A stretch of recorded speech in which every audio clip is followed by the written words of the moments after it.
जय श्री राम दोस्तों। चिंता चिंता एक ऐसा भाव है जिससे इस सृष्टि में हर कोई एक बार गो थ्रू जरूर होता है। कबीर दास जी ने भी चिंता के बारे में कहा है कि चिंता ऐसी डाकिनी जो काट कलेजा खाए, वैद्य बिचारा क्या करे, कहाँ तक दवा लगाए। चिंता बेसिकली क्या है? चिंता हर किसी को होती है। मोटे आदमी को पतले होने की चिंता, पतले आदमी को मोटे होने की चिंता, किसी को नौकरी की चिंता, किसी को धंधे की चिंता, किसी को बीमारी की चिंता, तो किसी को धन की चिंता।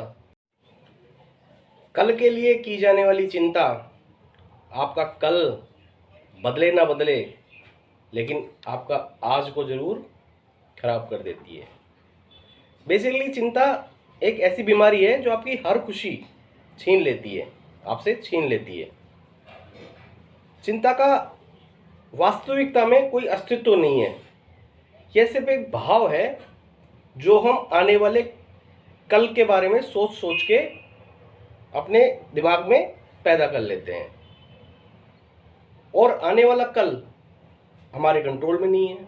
तो ज़रा सोचिए, जब जो कोई चीज़ हमारे कंट्रोल में नहीं है उस बारे में बार बार लगातार सोचना समझदारी है?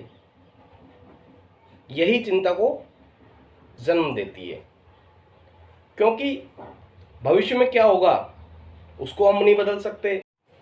इसीलिए आने वाले कल के बारे में ज़्यादा सोचना नहीं चाहिए। लेकिन कई लोग उन्होंने मेरे से, जब मैंने ये बात बताई तो कई लोगों ने मेरे से पूछा था क्या कल के बारे में सोचे ही नहीं, कुछ भी नहीं सोचे हैं? तो मैं थोड़ा हतप्रभ रह गया। फिर मैंने बताया कि जीवन में जो भी समस्या आती है उसके बारे में सोचना और उसका समाधान निकालना ये बुद्धि का धर्म है, किंतु उसी समस्या के बारे में निरंतर लगातार सोचना और उसको ब्लॉक कर देना दिमाग को उसी समस्या के बारे में, ये बीमारी है, ये चिंता है। हमें इससे मुक्ति पानी है। चिंता है आपके मन की अशांति, आपके मन की बेचैनी, आपके मन की मायूसी। चिंता 2.5 अक्षर का शब्द है, लेकिन अच्छे अच्छों को इसने अपने कब्जे में कर रखा है। ता, च शब्द चैन चुराने वाली, न शब्द नकारात्मकता की ओर ले जाने वाली, और तय तबाही मचाने वाली। तो ये है चिंता। बेसिकली क्या चिंता करके उसे हम बदल सकते हैं? नहीं ना। और जब बदल ही नहीं सकते तो चिंता करने से क्या फायदा?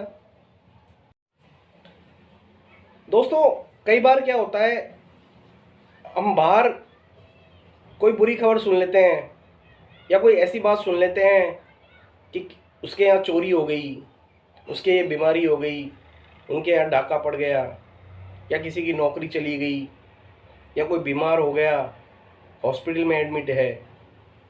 तो हम इन बातों को सुन सुनकर और सोच सोच कर कि कहीं हमारे साथ ये चीज़ नहीं हो जाए, हम इतना ज़्यादा सोच लेते हैं कि हम उस नेगेटिविटी को अपने घर ले आते हैं,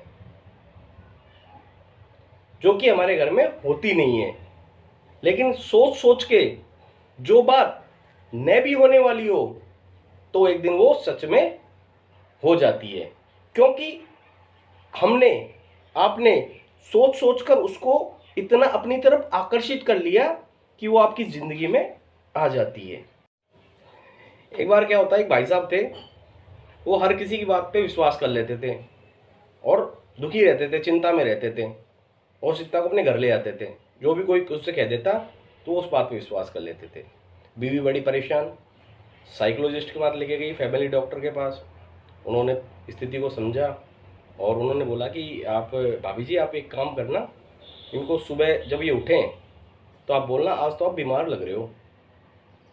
और आपका नौकर भी यही बोलना चाहिए, आपका ड्राइवर भी यही बोलना चाहिए, सोसाइटी का जो वॉचमैन रहता है वो भी यही बोलना चाहिए। इवन तो आप ऑफिस में फ़ोन करके बोल दो, आप इनको ये बोलो। तो भाई साहब सुबह उठे, बड़ा फ्रेश उठे, उठ के चाय वाय के लिए बोला। तो मिसेज ने उठते ही बोला कि आज थोड़ा बीमार लग रहे हो, आप उदास लग रहे हो, क्यों? अरे यार मैं तो ठीक हूँ। जाके बाथरूम में शीशे की तरफ देखा और सोचा यार हाँ थोड़ा चेहरा तो लग रहा है उदास यार। ठीक है, तैयार होके ड्राइवर को बोला ठीक है गाड़ी निकालो। तो ड्राइवर ने जैसे गाड़ी निकाली, बोली कि साहब आज क्या बीमार हो क्या, आज इतना उदास क्यों दिख रहे हो? तो ड्राइवर बोले हाँ यार थोड़ी तबीयत है मेरी नाजुक है, थोड़ी सी नरम है तबीयत। तो वो गाड़ी निकाले, आगे सोसाइटी का जो वॉचमैन रहता है तो उसने सलाम ठोका, सलाम ये साहब आज तो आप बहुत ज़्यादा बीमार दिख रहे हो। तो सोसाइटी के वॉचमैन से बोला वो बोले हाँ यार मैं बीमार हूँ आज, लेकिन क्या है ऑफिस तो जाना पड़ेगा, नौकरी है, प्राइवेट नौकरी है, ऑफिस तो जाना पड़ेगा, इसलिए जा रहा हूँ।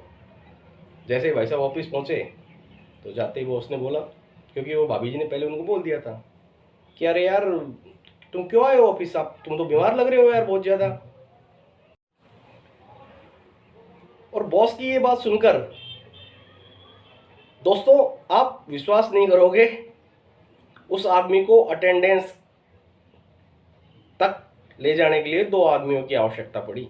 2 आदमी उसको पकड़ के अटेंडेंस तक लेके गए और वापस कार में बैठा के घर छोड़ के गए। इतना ज़्यादा उसके पैर नहीं टिक रहे थे, कांप रहा था वो। यानी उसने अपने सच में अपने आप को बीमार सोच लिया। घर आए, शाम को डॉक्टर को बुलाया, डॉक्टर ने उन सारे आदमियों को वापस बुलाया और सामने उसके सामने सच रखा। तब उस भाई साहब के समझ में आई कि यार मैंने कोई बात को सोच सोच के उसको सच में बदल दिया। तो इसलिए दोस्तों चिंता परिस्थिति पर निर्भर नहीं करती, चिंता निर्भर करती है हमारी मन स्थिति पर। और अंत में दोस्तों चिंता को दूर कैसे किया जा सकता है, इसकी एक टेक्निक है, आप अपने दिमाग को डाइवर्ट कर दो, एक ही चीज के बारे में बार बार मत सोचो। जैसे आपने देखा होगा कि महिलाओं को अक्सर बैकबोन में पेन होता है, दर्द होता है, और फिर वो क्या करती हैं, या तो झंडू बाम लगाती हैं या फिर पेन किलर टाइप वो स्प्रे आता है उसका स्प्रे करती हैं जहर का, और उनका दर्द मिट जाता है। एक्चुअली वो दर्द मिटता नहीं है, वो दूसरा दर्द चरमराहट शुरू हो जाता है और वो दर्द उसके पीछे छुप जाता है। तो चिंता दूर करने का सबसे बेस्ट उपाय है, आप जिस विचार से आपको चिंता आ रही है आप इस विचार को छोड़कर किसी दिमाग को अपने दूसरे विचार पर डाइवर्ट कर लो। This is the best way to eliminate the tension.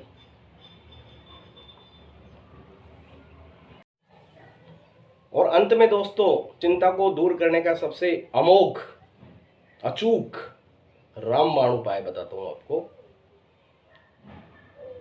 हमारे साथ श्री रघुनाथ तो किस बात की चिंता, शरण में रख दिया जब माथ तो किस बात की चिंता। किया करते हो तुम दिन रात क्यों बिन बात की चिंता, तेरे स्वामी को रहती है तेरे हर बात की चिंता। जय श्री राम दोस्तों, हमारे चैनल को सब्सक्राइब कीजिए, लाइक शेयर कीजिए, ताकि हम पॉजिटिविटी को और स्प्रेड कर सकें और आपको अच्छे अच्छे प्रसंग सुना सकें। और आपको कैसा लगा कमेंट बॉक्स में जरूर